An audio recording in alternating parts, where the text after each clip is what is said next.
कोयला काटने का काम किया और स्कूल इंडस्ट्री को और देश के थर्मल पावर प्लांट को बचाने का काम किया। लेकिन आज मित्रों और साथियों, एक पैसे मुआवजे नहीं दिए गए। किसानों के आंदोलन को कुचला गया।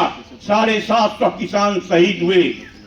मित्रों और साथियों, अब ये 25 तारीख का चुनाव और 4 मई का देश का नक्शा ये आपके हाथ में निर्भर करना चाहता है। ये किसी बीजेपी और कांग्रेस की लड़ाई नहीं, ये लड़ाई सीधे एक तरफ गरीब किसान, मजदूर, नौजवान, अल्पसंख्यक, शोषित पीड़ित जनता है और दूसरी तरफ पूंजीवादी लोग हैं, चंद पूंजीपति लोग हैं। अब आपको फैसला करना है कि सत्ता रंगदारों के हाथ में देना है, गुंडों के हाथ में देना है, चंदा उगाही करने वाले लोगों के हाथ में देना है कि आपकी आवाज को बुलंद करने वाला, आपको राहत देने वाला, आपको नौकरी देने वाला। आपको पब्लिक सेक्टर आपके सारे छीने गए। जिन पब्लिक सेक्टर का निर्माण ही किया गया था, इंदिरा जी ने कोयला खान राष्ट्रीयकरण करके 7.5 लाख लोगों को रोजी रोटी दी।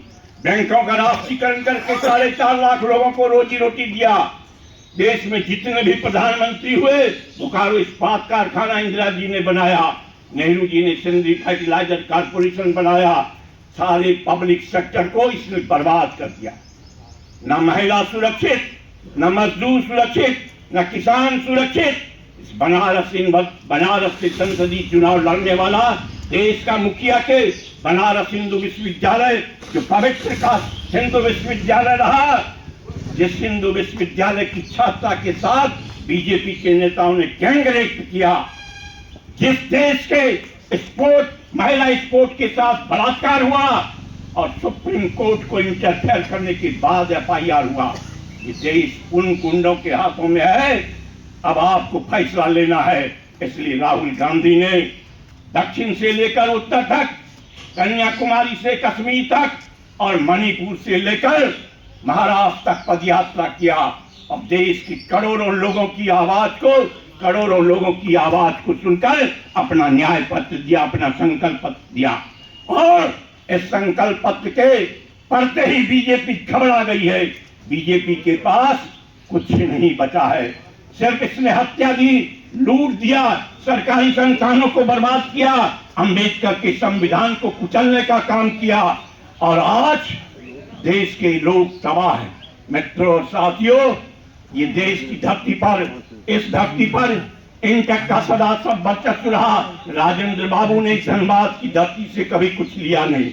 धनबाद की धरती को समर्पित किया। 2004 में इंटक कोटा से राजेंद्र बाबू को MP का सीट मिला था, लेकिन राजेंद्र बाबू ने ददई दुबे को टिकट दिया और स्वयं राजेंद्र बाबू ने पांव पैदल चलकर लोग धनबाद संसदीय क्षेत्र से ददई दुबे को चुनाव जिताने का काम किया। उस समय अटल बिहारी वाजपेयी आए थे धनबाद संसदीय क्षेत्र में और प्रेस के लोगों ने ददई दुबे से कहा था कि आप बीजेपी का स्टार प्रचारक तो प्रधानमंत्री आया, आपके स्टार प्रचारक कौन है? तो ददई दुबे ने कहा था कि हमारा स्टार प्रचारक राजेंद्र बाबू है। मित्रों साथियों, कांग्रेस पार्टी ने, सोनिया गांधी ने, राहुल गांधी ने बड़े सोच विचार करके कांग्रेस परिवार की समर्पित पुत्रवधू राजेंद्र बाबू की पुत्रवधू को, जिनकी साफ छवि है, वो धनबाद संसदीय क्षेत्र से उतारने का काम किया। इस धरती पर जब भी इंदिरा गांधी आई, मजदूरों के बीच में स्वर्गीय BP सिन्हा की गाड़ी पर वो चलते थे, इंटक की गाड़ी पर चलते थे। इंटक का प्रेसिडेंट कौन होगा, वो तय इंदिरा जी करती थी। मित्रों और साथियों, राहुल गांधी भी भारत का प्रधानमंत्री होने जा रहा है 4 तारीख को, और वो भी अनुपमा देवी की गाड़ी पर, उसके गाड़ी पर अनुपमा देवी चलकर धनबाद के मजदूरों और किसानों, धनबाद के लोगों के चेहरे पर खुशहाली लाने का काम करेगा। जो चीज हमको छीनने का काम किया है, उस चीज को हम लौटाने का काम करेंगे। मित्रों और साथियों, हर चीज छीना गया, मेडिकल अनफिट छीना गया, फीमेल VRS की नौकरी छीनी गई, रोजगार बंद कर दिए गए। सरकारी संस्थानों में एक भी सरकारी ऑफिस में नौकरी नहीं, एक भी पब्लिक सेक्टर में नौकरी नहीं। पहला काम इस सरकार ने किया, बंधुआ मजदूर बना दो, इस देश के गरीबों को कुचल दो, इसकी आवाज को। इसलिए मित्रों, लोकतंत्र में सिर्फ आपका अधिकार वोट का अधिकार है, राइट ऑफ वोट है। अगर इससे आप जात बिरादरी धर्म मजहब के नाम पर इसमें आपने अपने आप से धोखा किया, इतिहास कभी आपको माफ नहीं करेगा।